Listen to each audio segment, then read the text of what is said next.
अस्सलामुअलैकुम। मोहम्मद अज़हर सिद्दीक अपने programme mess views के साथ हाजिर खिदमत है।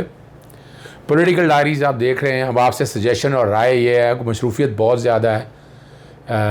3 प्रोग्राम 24 घंटे में ज़रा मेहनत तो करनी है। 18 घंटे काम करने वाला आदमी हूँ, लेकिन इरादा है कि इसको सिर्फ 2 प्रोग्राम पे लाया जाए और कोशिश करूँगा कि इश्यूज़ सारे ही डिस्कस हो जाया करेंगे। मैं ये मिस नहीं करूँगा इस बात को। अभी आज चलते हैं, 2 अहम इश्यूज़ पे बात करनी है। Supreme court of Pakistan Islamabad में 2 बड़ी अहम समातें हैं। एक तो नैब के हवाले से है और वो हाताए अदालत से मुलज़िम ज़मानत कराने के लिए आया तो उसकी गिरफ़्तारी के हवाले से बात है ये। और P4U कंपनी के मालिक जो सैफ नियाज़ी की अबूरी ज़मानत जो है ना 10 लाख के मुचलकों के इवज़ मंजूर की है। सख्त साजिश की है नैब के हवाले से। DG नैब और DG हेडक्वार्टर आइंदा समात पर ज़ाती हैसियत में तलब कर लिया और नैब अफसरान को 1-1 लाख रुपए के मुचलके जमा कराने का हुक्म भी दिया। जाके प्रोसिक्यूटर जनरल नैब ने गिरफ़्तारी पर गैर मशरूत माफ़ी मांग ली। सरमाईकारी के नाम पर अवाम से फ्रॉड के केस में नैब रावलपिंडी ने B4U कंपनी के मालिक सैफ रहमान नियाज़ी को 30 अगस्त की सुबह सुप्रीम कोर्ट के अहाता से गिरफ़्तार किया था। नैब से गिरफ़्तारी पर वजाहत तलब की है और मुलज़िम को अदालत में पेश करने का हुक्म दिया।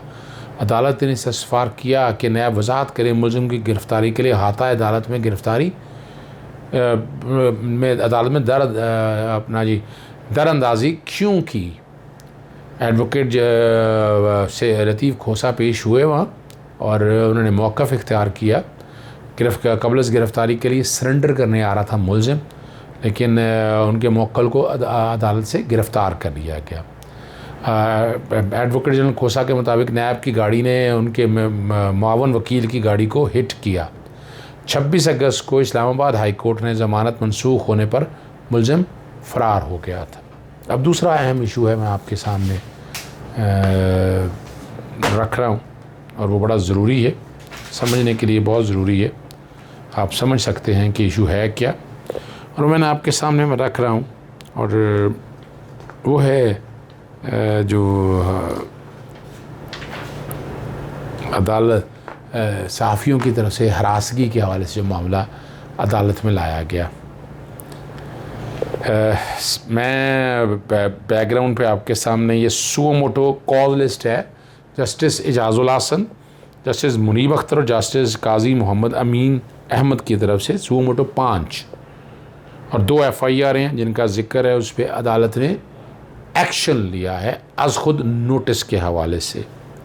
अच्छा, ये रात को मैं इससे अगले मेरा चलेगा ट्वीट, ये कॉज लिस्ट चल रही है, अगला ट्वीट चलेगा जिसमें मैंने 12:39 पे ट्वीट किया। आज सुप्रीम कोर्ट में सहाफ़त की आज़ादी और हरासगी के केस में फैसल मीर, इमरान शफ़क़त और दीगर दोस्त पेश होकर साबित करेंगे वो किसी एजेंडे का हिस्सा नहीं, वरना इतलात तो केस वापस लेने की है। मफादानामा केस को सुप्रीम कोर्ट को वापस नहीं करना चाहिए और मंतकी अंजाम तक पहुँचाना चाहिए। 12:39 सुबह मैंने ये ट्वीट किया। उसके बाद मैंने फिर दोबारा ट्वीट किया जब ये केस अदालत ने जब सुना और अदालत ने कहा, मैंने फिर लिखा, मैंने कहा था वो सच साबित हुआ। सहाफ़ियों की हरासगी को नोटिस, साफ़ी अब्दुल क़य्यूम वगैरह ने दरख्वास्त वापस ले ली। वो कहना ये उनका गुज़श्ता हफ्ते अदालती तारीख में जो कुछ हुआ उसकी बुनियाद पर हुआ, दरख्वास्त वापस लेना चाहता हूँ। अगर आप अदालती कार्रवाई का हिस्सा नहीं बनना चाहते तो ये आपकी सवाबदीद है। 184(3) का जब मामला ले लिया, ये फिर अदालत का मामला है, फिर इसमें साइल कोई नहीं होता। पब्लिक इंटरेस्ट के केसेस मैं भी करता हूँ, ये बड़ी क्लैरिटी के साथ ये है। Press association of supreme court के अलावा तमाम दरख्वास्त गुजारों ने अपनी दरख्वास्तें वापस ले ली, तो एजेंडा तो क्लियर हो गया। अटॉर्नी जनरल और तमाम एडवोकेट जनरल को नोटिस जारी किए हैं। आइंदा समात पर चेयरमैन पैमरा, DG FIA और IG इस्लामाबाद को नोटिस जारी करते हुए समात पर तलब कर लिया और अदालत ने इस्लामाबाद हाई कोर्ट में जारी केसेस, जितने जारी केसेस हैं उसकी फ़ाइलें भी तलब कर ली। 2 हफ्तों के लिए केस की समाअत मुलतवी की है। सुप्रीम कोर्ट के चीफ जस्टिस ने आज खुद नोटिस लिया है। अगर वो केस की पैरवी ना करे तब भी अदालत इस मामले को फ़ैसला करेगी। हमारे पास इन्फॉर्मेशन आ चुकी है, अदालत ने मामले का नोटिस भी लिया। अब दरख्वास्त के अलावा भी हर पहलू का जायज़ा लेंगे। जी, बुनियादी तौर पर सुप्रीम कोर्ट के सामने जब मेरिट पे आकर चीज़ें सामने आएंगी तो फिर तो तस्वीर के दोनों रुख सामने आएंगे ना।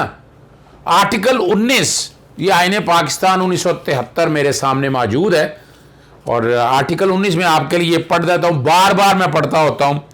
Every citizen shall have the right of freedom of speech and expression and there shall be freedom of the press. Press की बात हो रही है। Subject to any reasonable restriction imposed by law in the interest of the glory of Islam or integrity, security or defense of Pakistan or any part thereof, friendly relations with foreign state, public order, decency or morality or in relation to contempt of court, commission of or incitement to an offense.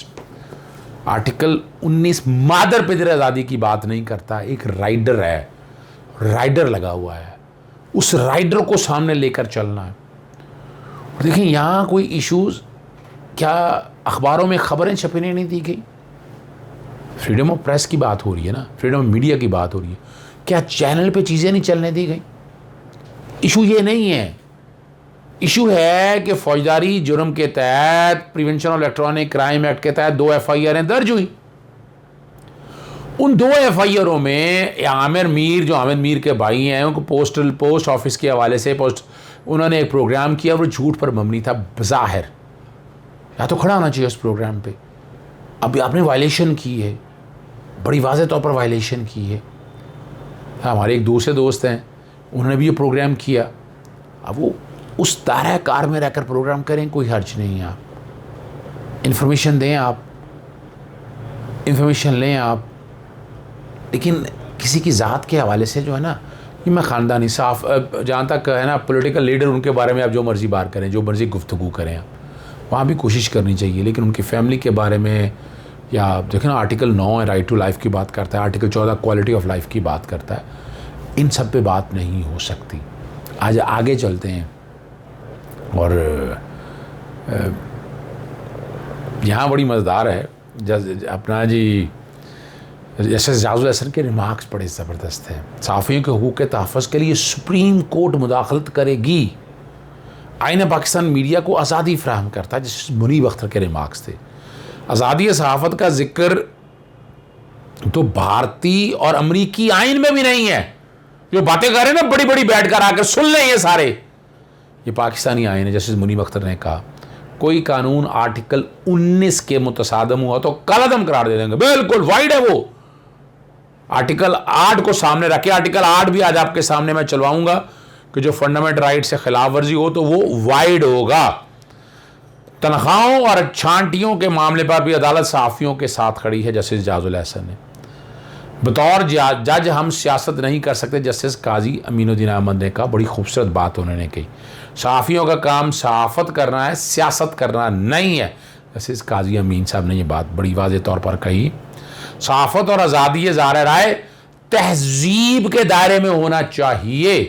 यह है regulate होने की बात, मादर पिदर आज़ादी की बात नहीं है। इसी से डर और खौफ से तो भाग गए ना हमारे दोस्त, बाकी सारे। Press association of supreme court सामने खड़े रही, बाकी हमारे दोस्त कयूम सिद्दीकी, सतूर ने भी दरख्वास्त, आमिर मीर ने भी, इमरान शफ के सामने दरख्वास्त से वापस ले ली। चूँकि आर्टिकल 19 को रेगुलेट करने की बात है ना, जो दिल चाहता है मादर पिता, इसलिए इस्लामाबाद हाई कोर्ट से सारा रिकॉर्ड सुप्रीम कोर्ट ने मंगवा लिया है। और जजिस तारीख के हाथों में चंद अफराद के नहीं। जस्टिस काजी अमीन ने ये बड़े खूबसूरत रिमार्क्स एक और दिए थे। और फिर बड़ा ज़बरदस्त जस्टिस मुनीब अख्तर ने और कहा, कमरा अदालत खाली भी हुआ तो समाअत तब भी करेंगे हम, और वाकई समाअत करनी चाहिए। Enforcement of fundament, article 184(3) background पे चला रहा हूँ मैं आपके साथ, कि वो आर्टिकल 184(3) ये एनफोर्समेंट ऑफ फंडामेंट राइट की बात है। और ये भी बताना चलूँ, ये सुओ मोटो नोटिस 4 ख़त्म हो चुका है, ये नया सुओ मोटो है, सुओ मोटो 5 है, यह भी मैं बता दूं आपको, इसीलिए बैकग्राउंड पे वो चलेगा। अदालत ने खुद को मुतमईन करना है कि बुनियादी हकूक़ की खिलाफ वर्जी तो नहीं हो रही। ये अदालत की जिम्मेदारी है, ड्यूटी है अदालत की। ये मीडिया कौम का ज़मीर और आवाज़ है। अदालत ने केस की समाअत 15 सितंबर के लिए मुलतवी कर दी। और मैं आपके सामने पहले बैठा हूँ, मैं पहले जितने प्रोग्राम दे बैठे ये किसी ना किसी एजेंडे का हिस्सा थे।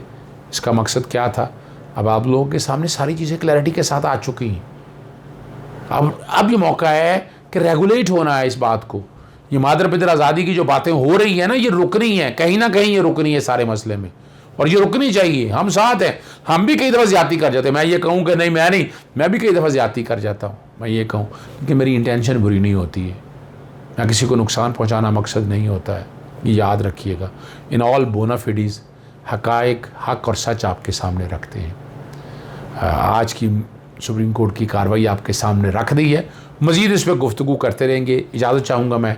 अस्सलाम वालेकुम, अल्लाह हाफ़िज़। पाकिस्तान जिंदाबाद।